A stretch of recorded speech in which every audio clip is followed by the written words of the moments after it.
বেগম খালেদা জিয়া বাংলাদেশে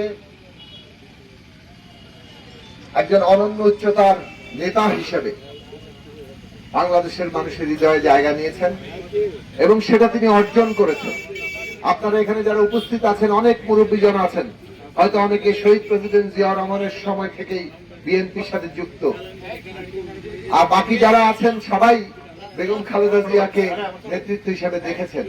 কাজে আপনাদের সামনে আমি আরেকটা ভিন্ন দল করি, গণসংহতি আন্দোলন জিএসএ করি, এই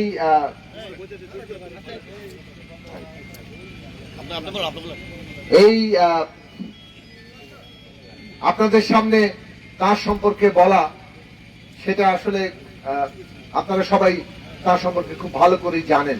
তার নেতৃত্বেই আপনারা সারা দেশে কাজ করেছেন। আমি আমাদের দলের পক্ষ থেকে যেভাবে আমরা তাকে সম্মান জানিয়েছি, যে জায়গায় আমরা তাকে দেখি, সে সম্পর্কে দুটো কথা বলি। বেগম খালেদা জিয়া বাংলাদেশের যখন জাতীয় গুরুত্বপূর্ণ সময় এসেছে, মানুষ যখন সংকটে পড়েছে অথবা মানুষের স্বার্থটা যখন বড় হয়েছে, তখন তিনি সব সময় মানুষের সাথে ছিলেন। সাধারণ মানুষ কি চায় সেই জায়গাটাকে তিনি পরিষ্কার করে উপলব্ধি করতে পারতেন। যে কারণে আমরা দেখেছি যখন স্বৈর শাসন, ফ্যাসিবাদী শাসন এসেছে, তিনি সাধারণ মানুষের অবস্থান নিয়েছেন। অর্থাৎ মানুষ কিন্তু স্বৈর শাসন, ফ্যাসিবাদী শাসন মেনে নেয়নি, ফলে তিনি সেখানে আপোষহীন থেকেছেন।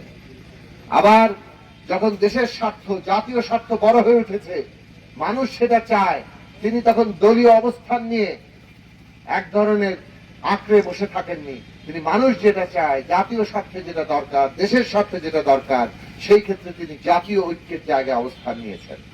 এই যে মানুষের সাথে থাকা, জনগণের আকাঙ্ক্ষাকে বুঝতে পারা এবং সেইভাবেই দেশকে এগিয়ে নিয়ে যাওয়ার চেষ্টা করা, এইটা তার অন্যতম গুরুত্বপূর্ণ বৈশিষ্ট্য এবং এই বৈশিষ্ট্যই তাকে বাংলাদেশের মানুষের হৃদয়ে জায়গা দিয়েছে।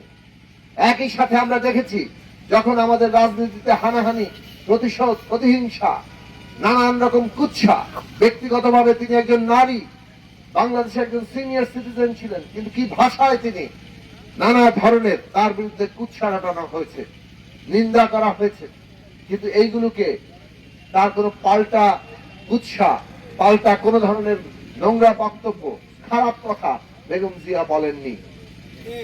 বরং তিনি ইতিবাচকতা দিয়ে, নীরবতা দিয়ে এই সমস্ত অন্যায়, কুৎসা এগুলোর জবাব দিয়েছেন এবং প্রতিশোধ, প্রতিহিংসার রাজনীতি পরিহার করে দেশকে একটা ন্যায় বিচার, একটা ইনসাফের জায়গায় দাঁড় করিয়ে দেশকে ঐক্যবদ্ধ করার ডাক দিয়েছেন।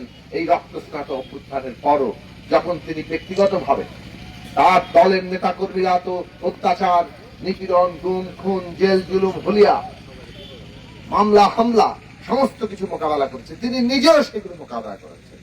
ব্যক্তিগত সকল ক্ষতি, দলের ক্ষতি, এই সব সত্ত্বেও তিনি বাংলাদেশকে এগিয়ে নিয়ে যাওয়ার জন্য দৃঢ় থেকেছেন, দলকে নির্দেশনা দিয়েছেন যে দেশে শান্তি প্রতিষ্ঠার জন্য। এই সব কারণেই আমরা দেখেছি কিভাবে দলের ঊর্ধ্বে উঠে তিনি সকলের বাংলাদেশের নেত্রী হয়ে উঠেছেন এবং সারা দেশের মানুষ তাকে শ্রদ্ধা জানিয়েছে, তার কফিনের পেছনে জানাজায় সামিল হয়েছে। আজকে তিনি শারীরিকভাবে নেই, কিন্তু তার দিক নির্দেশনা রয়ে গেছে এবং সেই দিক নির্দেশনা অনুযায়ী বিএনপির বর্তমান নেতৃত্ব সেই নির্দেশনা দিচ্ছেন। আপনারা আশা করি সেগুলো অনুধাবন করবেন এবং আমরা বিএনপির সাথে গণসংহতি আন্দোলন, গণতন্ত্র মঞ্চ সহ 39টি দল আমরা যে যুগপথ ধারায় ফ্যাসিবাদ বিরোধী লড়াই করেছি, এখন নির্বাচন কিংবা সামনে দেশের পুনর্গঠন এবং সংবিধান সংস্কার করে দেশে একটা গণভোট হচ্ছে, সেই গণভোটের মধ্য দিয়ে সংবিধান সংস্কারের অনুমোদন নিয়ে আগামী সংসদের সংবিধান সংস্কার করে আমরা দেশকে একটা পুনর্গঠনের দিকে সবাই মিলে নিয়ে যেতে চাই।